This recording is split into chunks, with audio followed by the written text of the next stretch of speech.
Hello everyone and welcome to another episode of 3Ps and Games, and in this long awaited video I'm going to be talking about gameplay. It's something that has been in my heart and I really wanted to break down my feelings about gameplay in video games in general as of recent. First of all, I'm not a game designer, just someone deeply interested in games and the video game industry. I created this, video to organize my thoughts into something that can be easily referenced. If you're watching this, I hope it helps you think differently about your game. I hope it helps you innovate and create something players will love. Now, what makes a game truly great? Is it the story, the graphics, or the gameplay? While these elements contribute to a game's success, at its core, gameplay is what keeps players engaged. Whether it's executing tight combat mechanics, exploring vast open worlds, or making meaningful choices, gameplay is the foundation of every great gaming experience. Gaming is in a very difficult situation. It's getting more difficult to get new audiences and get players to leave established games like Roblox, Call of Duty, and Fortnite. Improved gameplay is the way to achieve it. In this video, I'll break down gameplay into different categories, analyze what I think works and what doesn't, and I'll use a lot of real-world examples to showcase my points and showcase why some games succeed and why others don't. So first, let's break down core gameplay features that define player experiences. Now, let's talk about the heart of gameplay, the gameplay elements. This includes things like level design, controls, combat systems.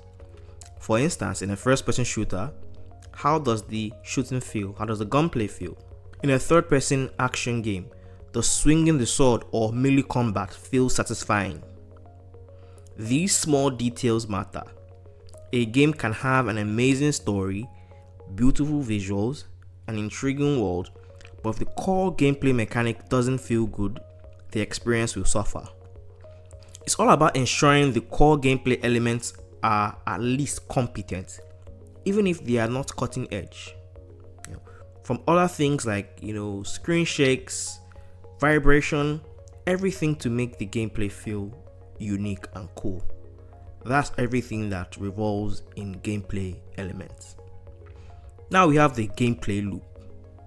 For any game, how the mechanics interact to create a loop is very important. Creating a loop that will engage players and keep them playing is very important to design. Roguelikes and roguelites are friendly because you have an established loop that, if well designed, will ensure player engagement. And that's why a lot of indie developers tend to use, roguelites. Technical performance.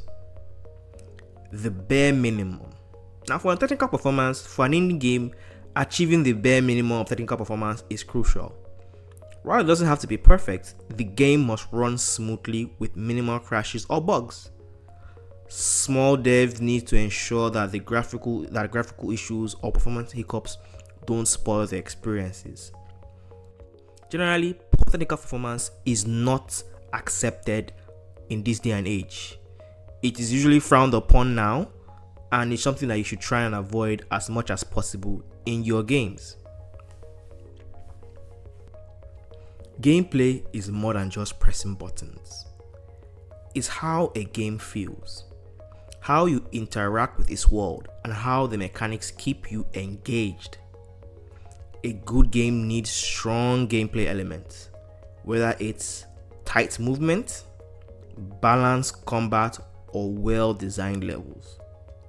But if one of these elements falls short, it can break immersion and ruin the experience. How you prioritize various elements can create two forms of gameplay.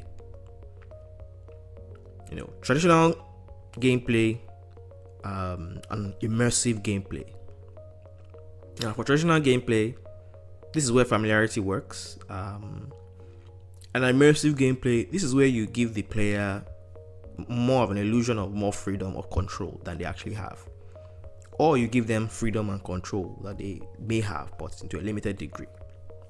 First, let's talk about traditional gameplay. Games that don't necessarily reinvent the wheel, but refine and perfect existing mechanic to create a unique, strong, polished experience are usually what I call traditional gameplay. The key thing is that they are more restrictive, don't give player agency to a large extent, but they tend to have something that makes them different. When talking about traditional gameplay, the key for developers, especially if you're an indie or small studio, is to focus on competency. Focus on things being competent. If the gameplay doesn't meet a certain standard, players will likely migrate to more polished, established titles. So if a game doesn't play as to a bare level of competency, play well enough, players will just stick to Fortnite or Call of Duty, or just go to Fortnite or Call of Duty. Now, to compete in such a crowded market, developers need to ensure basic controls, level design, mechanics are well executed, or at least competent. Second thing is uniqueness. It may not have better gameplay than Fortnite. You don't need it to be. But you can use other gameplay elements like traversal or unique gameplay loops to stand out. Now, the Outer Wilds is a great way of using a loop to make different gameplay elements interesting. You have a game where you explore different planets, and by exploring different planets, it revolves around a loop, a set time loop where you have to uncover secrets and learn more about the planet before the time runs out. That's a quite creative, unique gameplay loop. But the flying off the planet, taking off, the basic exploration, many of those things are standard and things that have been done before in many games. It's not creating anything new in those elements, but by using that unique loop and framing everything around that loop, it has created something very unique and a gameplay that keeps a lot of players engaged and wants them to keep playing so they can uncover the secret of the world. It's hard to rely on things like story and narrative if the gameplay is not competent, or just competent and not unique enough in terms of one or two unique gameplay elements. But if you are highly proficient in other areas and have a strong brand, then it is possible. And I think, again, just to emphasize, ensure you have an engaging loop with adequate technical performance. Of course, other factors like branding, marketing can help draw players in, and maybe community can help keep them engaged, but it's all about getting the foundation right. Some games, stick to the tried and true formula of gameplay mechanics, but execute them very well, while others falter. Let's look at some examples. First, Hollow Knight or Hollow Knight Silksong, a masterclass in traditional gameplay. When we look at traditional gameplay done right, Hollow Knight stands out as a perfect example. It's a Metroidvania that may not introduce anything radically new, but everything it does is well executed with remarkable competency. Gameplay elements, solid and well executed. In Hollow Knight, the gameplay elements such as combat, platforming, level design are familiar yet executed with precision.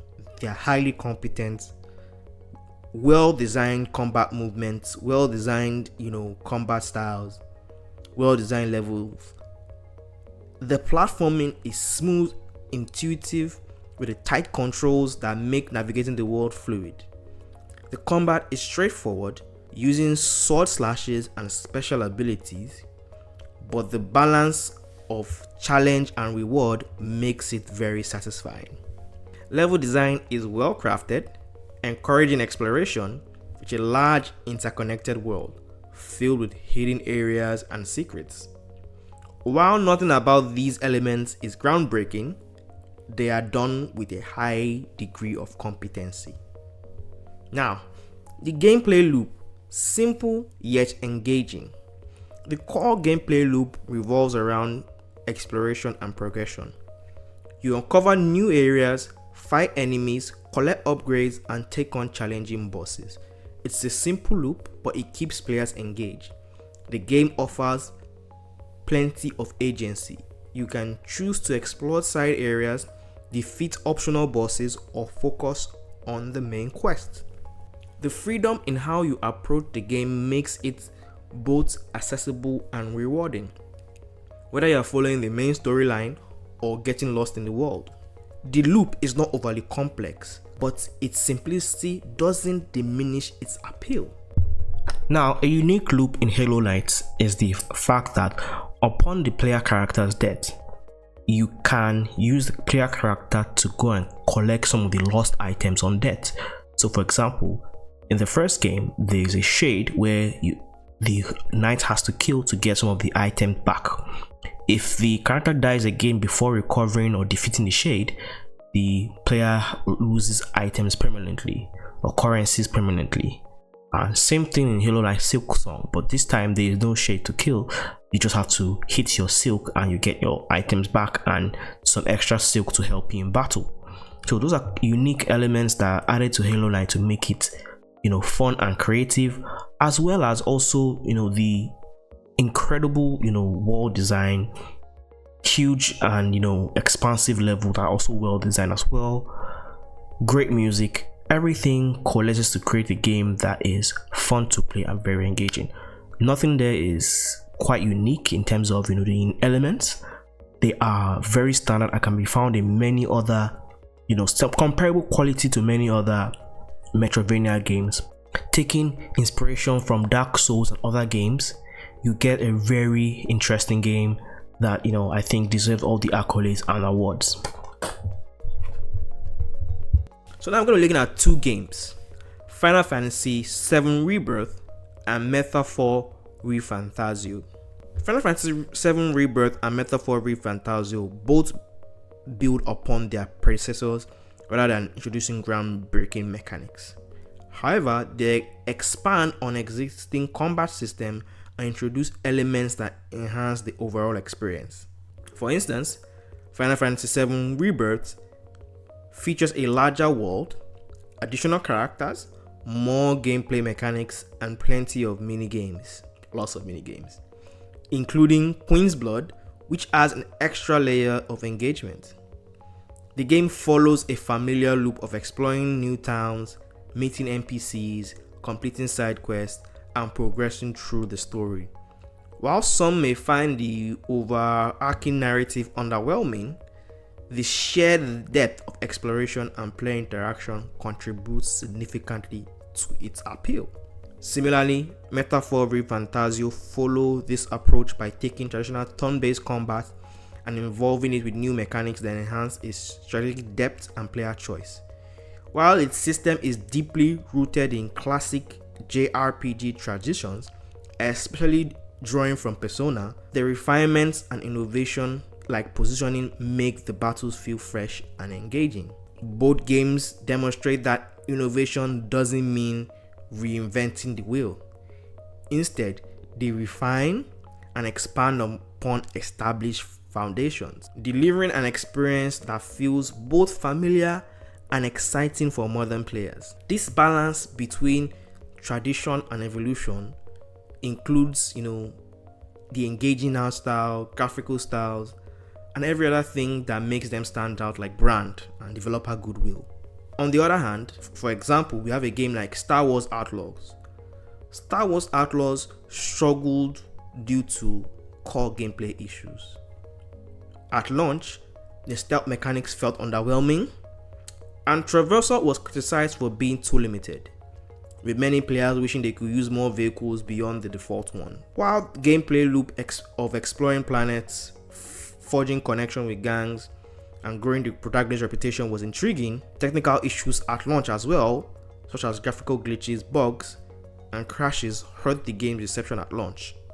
Though Ubisoft has now made improvement post-launch, the initial problems significantly impacted players and feedback overall, and that's of course affected sales. Now I'm going to move on to another game, Concord. Concord, a competent but unremarkable experience. Concord is a game that got a lot of things right, but also missed the mark in critical areas. In terms of core gameplay and mechanics, it was competent. The gunplay felt solid. Technical performance was impressive, running smoothly at 60 FPS with no bugs or performance issues. From a purely technical perspective, Concord was well executed. The game is very similar to other games, but, and this is a big but, it wasn't better than other games available or more unique than other games available on the market. For example, the map design could have been more unique. It didn't offer anything memorable or unique enough or different enough to stand out from every other game in the market that was not just competent in their gameplay, but better. The game followed a standard live service FPS structure. That is, you drop into a match, complete objectives, and you move on with the hope you will want to see more of the interesting cutscenes that they say they'll be releasing over time. While it's functional, it lacked any standout mechanics or unique moves to differentiate itself in an increasingly crowded genre. Adding more innovative game modes or other things would have helped Concord carve out stronger identity, because the loop essentially relies on players liking the characters and liking the story they were telling, which can be a highly subjective thing. For a game to pull players from Overwatch or other similar hero titles, the characters need to be a major draw. Unfortunately, Concord's character designs felt uninspired, failing to create a strong emotional connection with the players. Now, to me, this is where the game's marketing strategy could have been different. Ideally, before launch, the developers should have introduced the characters through animated shots, lore videos, or trailers designed to build excitement and attachment. The key here is that players need to feel invested in the characters well before they even play the game, since your gameplay loop wholly depends on it. If you wait until after release to roll out the elements, you are banking on players already liking their characters, which wasn't the case for Concord. Additionally, more player feedback during early development could have helped refine these designs. A longer alpha or beta testing period might have provided valuable insight into whether the characters resonated with the audience. However, Concord's approach seemed far more focused on presenting a predetermined vision than adapting to player expectations. Ultimately, Concord was technically proficient and had solid gameplay, but it wasn't enough. The game lacked anything truly unique. It lacked unique selling points. It lacked a unique gameplay loop. It lacked a unique gameplay element. Nothing was unique in terms of mechanics or whatnot to make it significantly different from other games on the market. When players realized the characters weren't compelling and the gameplay didn't offer anything significantly different from what was already available, there was little reason to invest time in it. This is a common challenge for new live service games and live service shooters. Other games in the likes of Marvel Rivals adds Marvel characters that are already likable, that also naturally result in unique gameplay and gameplay mechanics like destruction, leveraging the factor of brand and IP. So inherently, because you are using Marvel characters, you get to have unique gameplay mechanics. You get to have a character like Iron Fist that is solely melee based. You have to have characters like Doctor Strange that can open portals. Due to the fact that you're using Marvel characters, the gameplay is inherently going to be different and unique compared to other hero shooters in the market. And then you had something like environmental destruction, which may seem like something minor, but in the long run it just creates a visual difference, a mechanic difference to your game that you can't find anywhere, and can use a sense of strategy that you may need to add that you wouldn't have added in Concord. Now, looking at other releases and comparing Concord to other releases, we see a pattern. Games, for example, Silent Hill 2 Remake and Sonic X Shadows performed well, Both were based on existing formulas. Silent Hill 2 was already a beloved classic, and Sonic X Generation built on an established gameplay from Sonic generations. So they were already familiar experiences. The players knew what to expect, and the game delivered. On the other hand, Foam Stars, another live service game, faced a similar struggle to Concord. While technically competent, it failed to stand out against Platoon, a game with an established identity and passionate fan base. The character designs as well, Foam Stars, didn't resonate enough, to convince Platoon players to switch and get, players that haven't played this kind of game before to move over. Concord serves as a reminder that technical proficiency and solid gameplay aren't always enough to make a game successful, especially in the hero shooter genre. Players need a reason to invest their time, whether it's engaging characters, unique gameplay elements, or strong community. Without those, even the most well-made game can struggle to find an audience. Essentially, it needs to have something unique gameplay element or gameplay loop, something to make it stand out from everything on the market. Now, let's look at some other examples. Swener Saga Hellblade 2. This is a visual and audio marvel but lacks in gameplay. This is a game that excels in presentation but struggles in gameplay. The first game already had minimal gameplay, yet the sequel managed to even scale it back further. While its sound design, graphical fidelity, and immersive atmosphere are undeniably top tier, the lack of engaging gameplay led to a disconnect for many players. The combats, though competent, felt too sparse and I said it was dialed back. No matter how strong the visuals and sound may be, if the gameplay isn't at least engaging, the overall experience suffers, and unless you are telling a groundbreaking story, you won't get players to leave other games. That's just it. Another game I'll look at is Suicide Squad Kill the Justice League. Suicide Squad had a strong traversal system, which is the best thing I can say about the game. Each character moved uniquely, making exploration fun. Moving around was fun. The shooting mechanics were also competent, but the gameplay loop itself lacked any depth. Unfortunately, the game suffered from excessive live service elements that clearly clashed with Rocksteady's reputation for strong single-player, narrative-driven experiences. The core gameplay essentially boiled down to repetitive missions. The mission structure was so repetitive, just involved you shooting enemies, destroying purple boils, and upgrading gear in an never-ending cycle. It's just a plain live service game with nothing more to show for it. Players found themselves trapped in a formulaic loop. Complete a mission, do a side mission, return to base. Upgrade gear, repeat.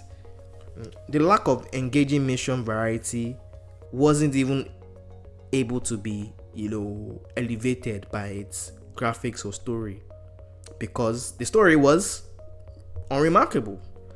The characters were unremarkable as well. The graphics were not so great as well. So, while some aspects, maybe transversal to a point, the shooting mechanics were good and worked well, they were overshadowed by uninspired structure and failure to deliver a compelling narrative as well. Now in Dragon Age Veilguard. Dragon Age Veilguard faces similar, challenges to Suicide Squad, but I feel while the gameplay is technically sound, it doesn't break new ground. And much like Suicide Squad, the issue is not that the game is bad, but it lacks elements that make it stand out. Fans of Dragon Age franchises had expectations for deep RPG mechanics and meaningful choices, but early impressions suggested that the game may be taking a more streamlined approach, which of course could, alienate long-term fans. And well, when it came out, it was true. It didn't have any unique hook to differentiate itself. The Veilguard could not stand out to other RPGs like Dragon's Dogma, which ended up selling more copies than Dragon Age in the first 3 months of release. Also, controversial narrative choices didn't help matters. It didn't resonate with everyone. Now, these 3 games that I've mentioned briefly, Hellblade 2, Suicide Squad, and Dragon Age, while technically competent in gameplay, it wasn't enough to make the game successful. It wasn't enough to make the games compelling. Players need depth. They need emotional hook. They need something unique, something different to keep them engaged. Hellblade 2 prioritized presentation at the cost of interactivity. Players didn't like that. Suicide Squad had solid movement and combat, but was let down by repetitive missions and weak storytelling. Dragon Age Veilguard appears, competent but lacks depth and had very controversial storytelling. Ultimately, successful games know how to balance technical quality with engaging, varied, meaningful gameplay, and also, competent enough or good enough stories and narrative. Now let's look at examples of games that are actually successful again. More examples. Black Myth Wukong is one of the most exciting action RPGs in recent years. I've only played about a couple of hours of the game myself, but the massive buzz generated by this game is quite a lot, by striking the right balance between innovation, visuals, and gameplay. What makes it really stands out is its combat system. Inspired by games like Sekiro and Dark Souls, it refines that formula with its own unique mechanics. The fluid action combined with strategic depth makes every encounter feel meaningful. The ability to shapeshift into different bosses you have defeated adds a layer of creativity that makes the game feel fresh and unpredictable. This transformation system sets it apart. The narrative is another major highlight, rooted in Chinese mythology and centered around the legendary Monkey King. This connection gives the game a distinct cultural identity, making it stand out among Western fantasy-based RPGs. So not only will it resonate well in Asia, it will be fresh in the West. Every aspect of its world feels deeply tied to its mythological source, adding richness to the experience. On the technical side, the game boasts stunning visuals, fluid animation, and cinematic quality in both combat and exploration. Of course, maybe some to argue the console performance was not so great, but in large part it looks fantastic on PC and also good enough on console as well. While Black Myth Wukong excels in many areas, there are some drawbacks. The game structure heavily focuses on combat and boss battles, with some emphasis on exploration. But the level design is a weak point. The core gameplay loops revolves around moving between different areas and engaging in frequent boss fights. However, because the combat is the strongest aspect, this ensures players spend most of their time engaging in what it does best. This design choice minimizes the impact of its weaker elements, keeping focus on fast-paced, accelerating encounters. So, Black Myth Wukong, I feel, offers a fresh take on, familiar gameplay concepts while delivering stunning visuals, technical excellence, with a unique cultural identity that makes it stand out, and unique mechanic of, boss transformations as well. Now, and I think my final example is one of the most awarded games last year, Astro. Astro is a great example of fun and creativity. Astro is a great example of a game that excels in core gameplay elements while also introducing unique mechanics that keep things fresh and engaging. At its foundation, Astrobot's gameplay is highly polished. The level design is creative and well structured, ensuring that each stage feels distinct and rewarding to explore. The controls are precise, making movement feel smooth and responsive, which is essential for a platformer. What makes Astrobot particularly enjoyable is its creative power-ups and mechanics. These additions keep the gameplay exciting and unpredictable. For example, the time freeze power up, slowing down time, adds a strategic layer of platforming and challenges. The mouse power up, shrinking down to the size of a mouse for a certain section, is fun. With unexpected twists. It was really cute. Though I wish that one was used more often. Was used quite sparingly. The dog companion is a unique mechanic that adds a level of variety to gameplay as well. So as well as the chicken power up as well. So yeah, those were fun power ups. The mechanics don't necessarily make Astrobots immersive in a way a narrative-driven open world game may be, but it's fun to play. It's a joy to play. And finally, the gameplay loop is also another strong point. You have players moving from planet to planet, rescuing lost bots, engaging with various mini bosses, and eventually facing off against the larger bosses. The structure is simple, but it's fun and rewarding. And at the end of the level, at the end of the galaxy, you have the opportunity to play the PlayStation themed levels, which add an extra layer of charm, making the game a celebration of gaming history and PlayStation history as a whole. Now, beyond the level, the PS5 hub area also provides an additional way to interact with the bots you've collected, using the slot machine, enjoying the collectibles, seeing the unique interaction of the various bots you've collected over the course of a game. Just make things unique and builds a connection to you and the game and the characters on screen. And yeah, great image quality. It runs well, runs at 60 FPS most of the time. Overall, Astrobot is an excellent example of how strong gameplay fundamentals combined with unique creative mechanics can make a game that is both engaging and memorable. And also, it has an amazing soundtrack. Take a listen.